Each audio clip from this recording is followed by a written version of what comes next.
We're back. You thought you guys were done. I'm trying to figure out this hair in the mirror. I'm trying to maybe go with a flock of seagulls thing going here. We're looking great. It's end of the day. I hope everybody's had a lovely day at work.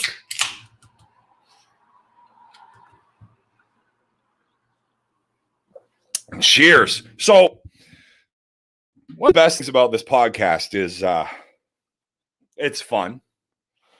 We get to talk softball. You guys interacting with us. It's a blast. We have a lot of fun with it. But the big thing is, when we don't get something right, we tend to correct it. We will make bad predictions. And when somebody goes out like tournament wise, like New Era Wolfpack, they go out and they do well in 2 tournaments, or Holtz, who's been widely talked about as a toilet bowl team. They're 3-4 right now. They play a big game tonight. When things are going different and we see things shift, we will adjust. So when things go wrong, we will correct that. And today, I missed a couple things. I was at the end of a meeting. I had more meetings coming up, and I wanted to squeeze that in. Squeeze it in like I was making orange juice for my mimosas on a Sunday morning. Giving you some chest hair here for you late in the afternoon. But oversaw a couple things today. I guess in my previous statement, I said VFW had beat Regional 28-7, which was not true. It was 28-27. And while I was at the field hanging out, watching it, I wasn't paying that close of attention. All the more reason we need the press box done, because I do my best work in press box for my scouting days, and I'll take my notes. I'll take player notes. I'll have the lineups. We'll make shit happen. But 28-27, VFW won that game.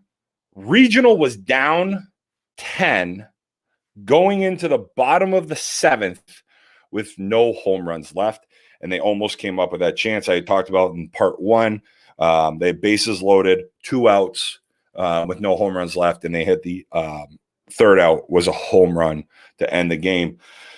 And I had mentioned earlier, that was a hell of a game. 2 great teams, potential championship preview, but it was a 28-27 dub. The other thing I overlooked earlier was I got so excited. I get excited. I don't know if you guys know this about me.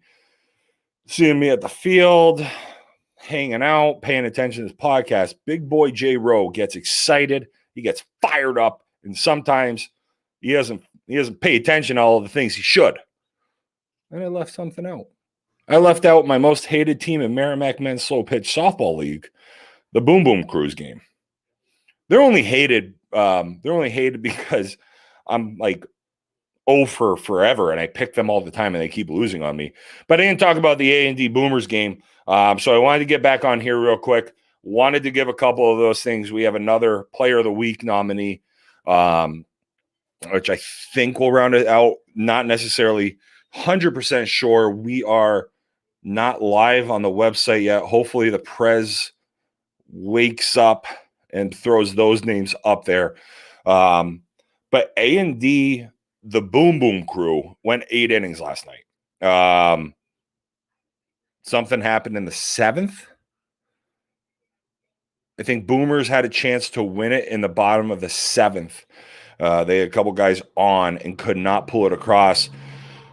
A&D then went out, put out some nice insurance, Allstate, Safe Light Repair. No, that's Safe Light. Safe Light Repair, Safe Light Replace. That's glass.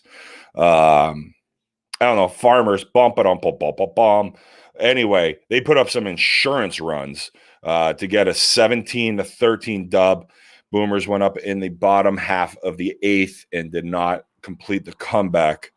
So it was this is why I like hanging out and being around the field. If you haven't yet, I mean, I kind of figure if you're watching this stream, you tend to be around the field, hang out with boys, watch these other games.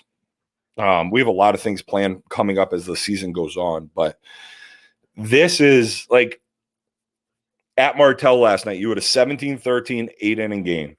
You had an 11-9 defensive battle between Peterson and Monahan, and then you had a VFW regional 28-27 game that was just that was the game of the year so far. The fact that Regional almost won that game down 10 in the bottom of the 7th with no home runs left, and they put up 9 was amazing. It was impressive.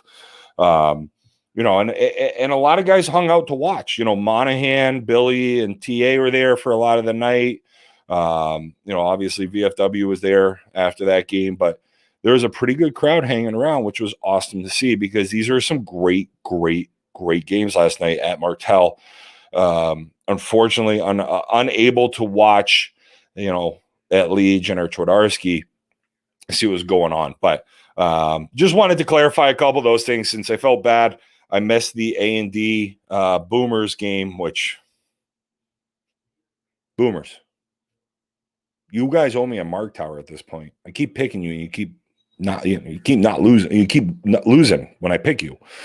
But no, it was great to be around, and it sounds like Danny Pope is going to be in the mix for A&D. Was a big part of their win, MVP win.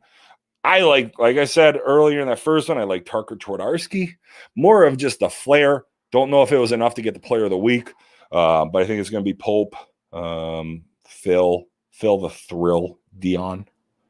If you need a house, give him a call. But a lot of good stuff. So just wanted to catch that up. Felt bad about leaving that game out there. Wanted to make sure everybody gets the love that they deserve.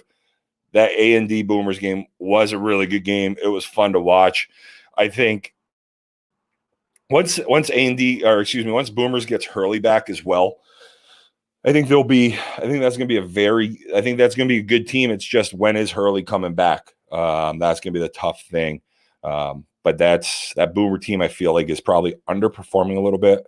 But as we said in the first part, it's the beginning of June. A lot of things can happen. And at the end of the day, everybody's playing. If you have to work your way out of the toilet bowl, I'd love to ask TA, because I'm sure he has the history on it. Has there ever been anybody come out of the toilet bowl to win the championship?